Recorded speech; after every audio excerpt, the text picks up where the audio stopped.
ಕನ್ನಡ ನಾಡು, ಇದು ಕನ್ನಡಿಗರ ನಾಡಿ ಮಿಡಿತ. ಹೆಸರು ಹೇಳಿ ಕೆಡಿಬಿ ಮುಖಾಂತರ ಅನ್ಯಾಯವಾಗಿ ಬಲವಂತದಿಂದ ರೈತರ ಭೂಮಿಯನ್ನು ಕಸ್ಕೊಳ್ತಾ ಇದೆ. ಇದನ್ನು ಖಂಡಿಸಿ 4 ವರ್ಷಗಳ ಕಾಲ ಇಡೀ ರಾಜ್ಯದಲ್ಲಿ ಅಲ್ಲಲ್ಲಿ ಚಳುವಳಿ ನಡೀತಾನೆ ಇದ್ದಾವೆ. ನಿರಂತರವಾಗಿ ದೇವನಹಳ್ಳಿಯ ಚನ್ನರಾಯಪಟ್ಟಣ ಹೋಬಳಿಯಲ್ಲಿ ನಿರಂತರವಾಗಿ ಧರಣಿ ನಡೀತಾನೇ ಇದೆ.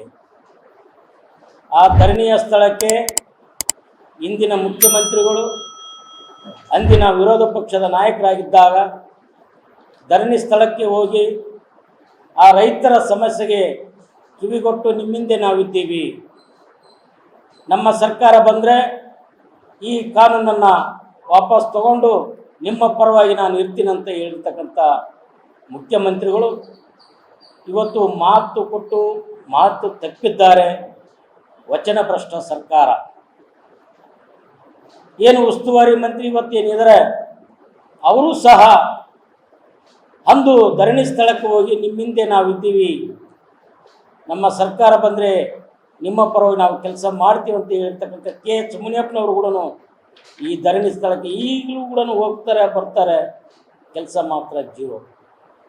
ಹಾಗಾಗಿ ಇಡೀ ರಾಜ್ಯದಾದ್ಯಂತ ಎಲ್ಲೆಲ್ಲಿ ಬಲವಂತದಿಂದ ಭೂಮಿ ವಸೂಲಿ ಮಾಡ್ತದೆ ಸರ್ಕಾರ, ಅದನ್ನ ಈ ಕೂಡಲೇ ನಿಲ್ಲಿಸಬೇಕು ಅಂತಂದೇಳಿ ಇಡೀ ರಾಜ್ಯ ಮಟ್ಟದ ಕಾರ್ಯಕ್ರಮ ದೇವನಹಳ್ಳಿ ಚಲೋ ಕಾರ್ಯಕ್ರಮ ಇದೆ. ಈ 4 ವರ್ಷದ ಚಳುವಳಿಯಲ್ಲಿ ಕೇಂದ್ರದಿಂದ ಕಿಸಾನ್ ಮೋರ್ಚಾದಿಂದ ಮಹೇಂದ್ರ ಸಿಂಗ್ ಟಿಕಾಯತ್ ಹಲವಾರು ರಾಜ್ಯದ ನಾಯಕರು ಬಂದು ಭಾಗವಹಿಸಿದ್ದಾರೆ. ಇವತ್ತು ಕರ್ನಾಟಕ ರಾಜ್ಯ ರೈತ ಸಂಘ ಸಂಯುಕ್ತ ಹೋರಾಟ ಕರ್ನಾಟಕದ ನೇತೃತ್ವದಲ್ಲಿ ಇವತ್ತು ಕರೆ ಕೊಟ್ಟಿದೆ ದೇವನಹಳ್ಳಿ ಚಲೋ ಅಂತ. ಸರ್ಕಾರ ಇದನ್ನು ಗಮನ ಹರಿಸಿಕೊಂಡು ಈ ಕೆಡಿಬಿ ಮುಖಾಂತರ ಏನು ರೈತರ ಜಮೀನನ್ನು ವಸೂಲಿ ಮಾಡ್ತಿದೆ, ಕಾರ್ಪೊರೇಟ್ ಕಂಪ್ನಿಗಳ ಪರವಾಗಿ ಕೆಲಸ ಮಾಡ್ತಿದೆ ಸರ್ಕಾರ, ಇದನ್ನು ನಿಲ್ಲಿಸಬೇಕು ಅಂತಂದೇಳಿ ದೊಡ್ಡ ಮಟ್ಟದ ಕಾರ್ಯಕ್ರಮವನ್ನು ದೇವನಹಳ್ಳಿಯಲ್ಲಿ ಹಮ್ಮಿಕೊಂಡಿದ್ದೀವಿ. ಬರೀ ಅಲ್ಲಿ ಒಂದಲ್ಲ, ಬಳ್ಳಾರಿ ಜಿಲ್ಲೆಯಲ್ಲಿ ಕೂಡ ಆ ಥರ ನಡೀತಾ ಇದೆ. ಇವತ್ತು ರೈತರೇನು ಸಾగు ಮಾಡ್ತಕ್ಕಂಥ ಜಮೀನುಗಳಿಗೆ ಪಟ್ಟ ಕೊಡ್ರಿ ಅಂತಂದೇಳಿ ಸುಮಾರು ವರ್ಷಗಳಿಂದ ಹೇಳ್ತಾನೆ ಬಂದಿದ್ದೀವಿ. ಪಟ್ಟ ಕೊಡೋಕ್ಕೆ ಇಚ್ಛಾಶಕ್ತಿ ಇಲ್ಲ ಇವರಿಗೆ. ಹೀಗೆ ಇದ್ರೆ ನಾವು ಸುಮ್ಮನೆ ಇರೋಕ್ಕಾಗಲ್ಲ. ಇನ್ಮೇಲೆ ನಾವು ಮೊನ್ನೆ ಹೊಸಪೇಟೆಗೆ ಮುಖ್ಯಮಂತ್ರಿಗಳು ಬಂದಾಗ ಗೇರವಾಕ್ಯಕ್ಕೆ ಧಿಕ್ಕಾರನೂ ಕೂಗಿದ್ವಿ, ಉಸ್ತುವಾರಿ ಮಂತ್ರಿಗಳಿಗೆ ಧಿಕ್ಕಾರ ಕೂಗಿದ್ವಿ, ಒಂದು ಪತ್ರಿಕಾಗೋಷ್ಠಿ ಮಾಡಿದ್ವಿ ಏನು ಮಾಡಬೇಕು ನಾಳೆ ಅಂತಂದೇಳಿ.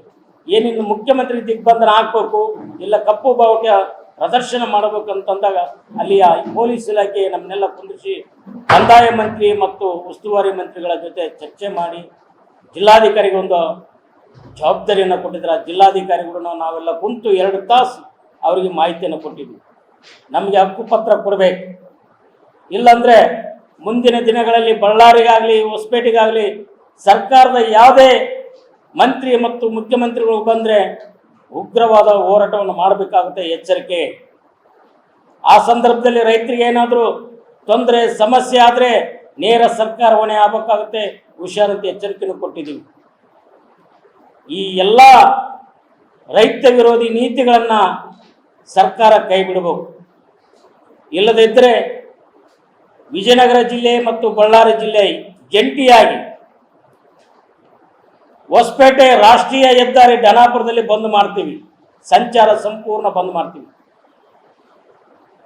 ಹಾಗೂ ಹಗರಿಬೊಮ್ಮನಹಳ್ಳಿ ತಾಲೂಕಿನಲ್ಲಿ ಏನು ಕುಡಿಯ ನೀರಿಗೆ ಹೋಗಿರ್ತಕ್ಕಂಥ ಜಾಕ್ವೆಲ್ ಅದನ್ನು ಬಂದ್ ಮಾಡ್ತೀವಿ. ಯಾಕೆ ಬಂದ್ ಮಾಡ್ತೀವಿ ಅದನ್ನಂದರೆ ಹಗರಿಬೊಮ್ಮನಹಳ್ಳಿ ತಾಲೂಕು ಸಂಪೂರ್ಣ ಮುಳುಗಡೆ ಹೊಂದಿರತಕ್ಕಂಥ ತಾಲೂಕು. ಆ ತಾಲೂಕಿನ ರೈತರಿಗೆ ವ್ಯವಸಾಯಕ್ಕಲ್ರಿ ಕುಡಿಯ ಕೂಡ ನೀರು ಕೊಡೋಕ್ಕಾಗ್ತಿಲ್ಲ. ಆ ಡ್ಯಾಮ್ಗೆ ನಾವು ಮನೆ ಮಠ ಕಳ್ಕೊಂಡಿದ್ದೀವಿ. ಆ ನೀರಾವರಿ ಯೋಜನೆ ಜಾರಿ ಮಾಡಬೇಕು, ಈ ಹಕ್ಕುಪತ್ರನೂ ಕೊಡಬೇಕು, ಈ ಕೆಡಿಬಿ ಮುಖಾಂತರ ವಸೂಲಿ ಏನು ಮಾಡ್ತಕ್ಕಂಥ ಭೂ ಸ್ವಾಧೀನ ಪ್ರಕ್ರಿಯೆನ ಕೈ ಬಿಡಬೇಕು. ಇಲ್ಲದಿದ್ದರೆ ಸರ್ಕಾರದ ವಿರುದ್ಧ ದಂಗೆ ಹೇಳಬೇಕಾಗುತ್ತೆ, ಹುಷಾರು ಅಂತಂದು ಹೇಳ್ತಾ ಇದ್ದೀವಿ. ನೀವಿನ್ನು ಕನ್ನಡ ನಾಡು ವಾಹಿನಿಯನ್ನ ಸಬ್ಸ್ಕ್ರೈಬ್ ಮಾಡಿಕೊಂಡಿಲ್ವಾ? ಹಾಗಾದರೆ ಈಗಲೇ ಸಬ್ಸ್ಕ್ರೈಬ್ ಮಾಡಿ, ಪಕ್ಕದಲ್ಲಿ ಕಾಣುವ ಬೆಲ್ ಐಕಾನ್ನ ಕ್ಲಿಕ್ ಮಾಡಿ ನೋಟಿಫಿಕೇಶನ್ ಪಡೆಯಿರಿ.